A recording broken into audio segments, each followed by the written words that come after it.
चलिए खबरों में आगे बढ़ते। देश भर में सीजेपी प्रदर्शन में हिंसा का मामले पर सुप्रीम कोर्ट में सुनवाई हुई। राज्य के मुख्य सचिव भी ऑनलाइन सुप्रीम कोर्ट में पेश हुए। सीजेआई ने उन्हें हलफनामा दाखिल करने का निर्देश दिया है और मामले की अब अगली सुनवाई 19 अगस्त को होगी। तो देखिए ये अपडेट आपको दे रहे हैं, जहां देश में सीजेपी प्रदर्शन में हिंसा का मामला, एक तरफ इस पूरे मामले को लेकर जांच पड़ताल की जा रही है, दूसरी तरफ आप देखिए सुप्रीम कोर्ट में इसे लेकर सुनवाई भी हुई है और मामले की अब अगली जो हियरिंग है वो 19 अगस्त को होगी। मामले पर सुप्रीम कोर्ट में सुनवाई के दौरान कई महत्वपूर्ण मुद्दों पर चर्चा हुई। राज्यों के मुख्य सचिव ऑनलाइन सुप्रीम कोर्ट में पेश भी हुए।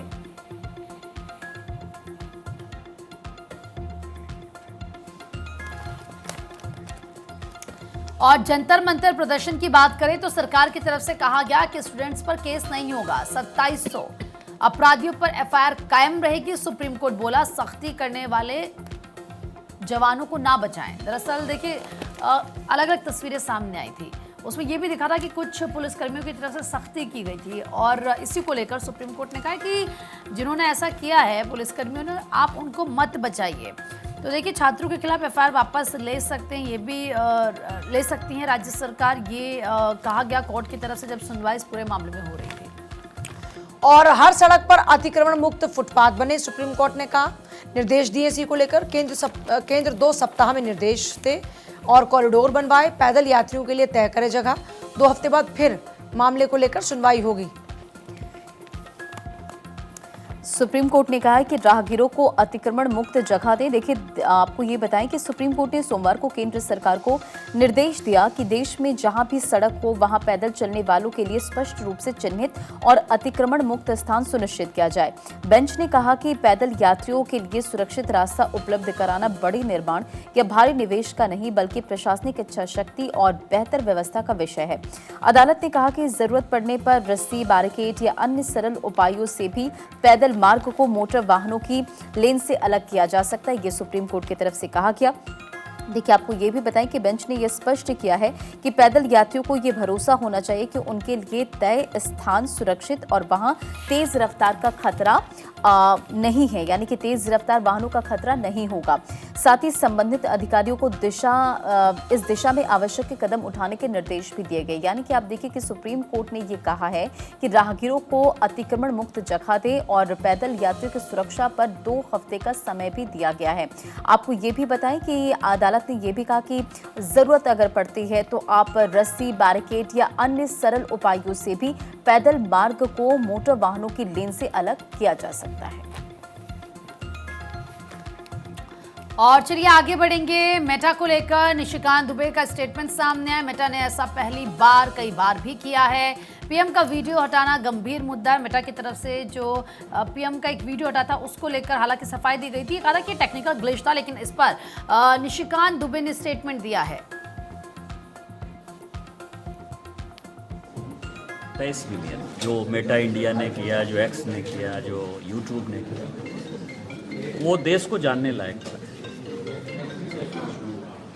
कि बीजेपी, कांग्रेस, समाजवादी पार्टी, आम आदमी पार्टी सभी के यदि एल्गोरिदम में व्यूअरशिप को देख लीजिए तो वो व्यूअरशिप जो है केवल 23 मिलियन, और जो न रजिस्टर्ड पार्टी है न रजिस्टर्ड एनजीओ है, स्ट्रीट पर किसी तरह के बहकावे में है, उसका जो एल्गोरिदम है वो 27 मिलियन। सभी पॉलिटिकल पार्टी मिलकर 23-24 मिलियन पर है, वो अकेले वहाँ। अभी एंटी रिजर्वेशन एक फोरम बना है 5-6 दिन पहले, वो 7 मिलियन पर।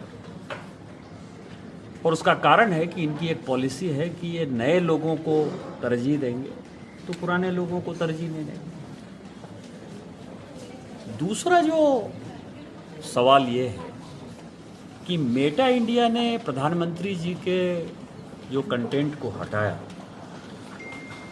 ये मेटा इंडिया पहली बार ऐसा काम नहीं कर रही है। आपको यदि ध्यान हो तो जनवरी में जकरबर्ग ने खुद से ये स्टेटमेंट दिया और बाद में उनको माफ़ी मांगनी पड़ी। इसका मतलब ये है कि उनका जो माइंडसेट वो देश को डिस्टेबलाइज करने का है। और जब भारत के प्रधानमंत्री का जो है वीडियो उतारा जा सकता है।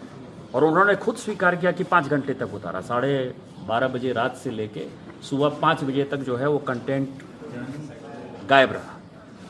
तो ये बड़ी सीरियस बात है। हमारी कमेटी ने 2 चीज़ें कही हैं, स्पष्ट तौर पर कही हैं कि ये माफ़ीनामा जो वो माफ़ी मांग रहे हैं, ये माफ़ीनामा जकरबर्ग की तरफ से आना चाहिए। और वहीं अफजाल अंसारी की गिरफ्तारी पर रोक लग गई है। हाई कोर्ट ने गिरफ्तारी पर रोक लगा दी है। मुख्तार अंसारी के भाई हैं अफजाल अंसारी और उनकी गिरफ्तारी पर लग गई है रोक। शस्त्र लाइसेंस को लेकर मामला दर्ज हुआ था और इसी मामले में अगली सुनवाई जो है वो 10 अगस्त को होनी है। अफजाल अंसारी पर फर्जी पते पर लाइसेंस लेने के आरोप है और इस मामले में जो गिरफ्तारी होनी थी, फर्जी पते पर लाइसेंस लेने के उनके ऊपर आरोप है। अभी गिरफ्तारी पर उनकी रोक लग गई है। हाई कोर्ट ने गिरफ्तारी पर रोक लगा दी है। अफजाल अंसारी की गिरफ्तारी पर फिलहाल रोक। मुख्तार अंसारी के भाई हैं अफजाल अंसारी, शस्त्र लाइसेंस को लेकर उनके ऊपर मामला दर्ज हुआ था। हाई कोर्ट ने फिलहाल उनकी गिरफ्तारी पर रोक लगाई है और ये उनके लिए राहत की बात है। इस पूरे मामले को लेकर सुनवाई अगली 10 अगस्त को होगी। और अब बात करेंगे बंगाल में जैश कनेक्शन पर एसटीएफ की बड़ी कार्रवाई, तीसरे संदिग्ध को भी गिरफ्तार कर लिया है। हावड़ा के बेलगाछिया में तीसरी गिरफ्तारी हुई है। एसटीएफ ने हावड़ा से हमीम के साथी को गिरफ्तार किया है। जैश ए मोहम्मद के आतंकी हामिद के ये संपर्क में था। हामिद को मंत्री उमेश राय की तस्वीरें और जानकारी दी थी, ये जानकारी सामने आई है। तो एसटीएफ ने तीसरे संदिग्ध को भी गिरफ्तार कर लिया है। ये एक बड़ी खबर है बंगाल से, जहां पर जैश कनेक्शन पर एसटीएफ ने बड़ी कार्रवाई करते हुए तीसरे संदिग्ध को गिरफ्तार कर लिया है। हावड़ा के बेलगाछिया से ये तीसरी गिरफ्तारी हुई है। इसके पहले 2 और गिरफ्तारियां भी हो चुकी हैं और एक स्टेटमेंट भी बाकायदा सामने आया था कि हमें कुछ संदिग्ध नजर आया, कुछ कनेक्शन हमें संदिग्ध पता चले। एसटीएफ ने हावड़ा से हमीम के साथी को गिरफ्तार कर लिया है।